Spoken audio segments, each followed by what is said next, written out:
Hello hi అండి. Sushee with కృషి YouTube channel ఇక్కడ నుంచి అయితేనండి మా పెళ్లి వేడుకలు అయితేనండి ప్రారంభించేస్తామండి. చూడండి, ఫస్ట్ ఏంటంటేనండి ఆడపిల్లి వారు వచ్చండి మాకు శుభలేఖ అందజేశారండి. నెక్స్ట్ అండి మేమైతే వెళ్ళండి మాకు పెళ్లివారు ఇలా ఆడపిల్లి వారికి శుభలేఖ అందజేసామండి. మన సాంప్రదాయాల్లో ఫస్ట్ భాగం అండి ఇది. చూసారండి, ఇదైతే ఈ కార్యక్రమం అయితే చాలా బాగా జరిగిందండి. ఇక్కడ నుంచి అయితేనండి మా పెళ్లి వేడుకలు అయితే మొదలవుతాయండి. అందరికీ కూడా తర్వాత పెళ్ళి కొడుకు అమ్మమ్మకి వాళ్ళ పిన్నిలకి అందరికీ కూడా శుభలేఖలు అయితే అందజేస్తామండి. ప్రతి ఒక్కరి ఇంటికి వెళ్ళండి శుభలేఖ ఇచ్చేయండి, పెళ్ళికి రమ్మని పిలుస్తాము. ఈ ఆచారాలన్నీ మనకు పెద్దలు పెట్టిన ఆచారాల ప్రకారం మా వేడుకలు అయితే ఉంటాయండి. ఎక్కడ మిస్ కాకుండా మొత్తం వీడియో చూడండి.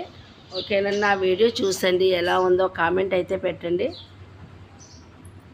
ఇదండి మా శుభలేఖ పంచుడు అయితే అయిపోయిందండి. ఈ వీడియో మీకు నచ్చినట్లయితే షేర్ చేసి లైక్ చేసి కొత్తగా చూస్తున్నారు సబ్స్క్రైబ్ చేయండి. ఓకేనండి, బాయ్ అండి.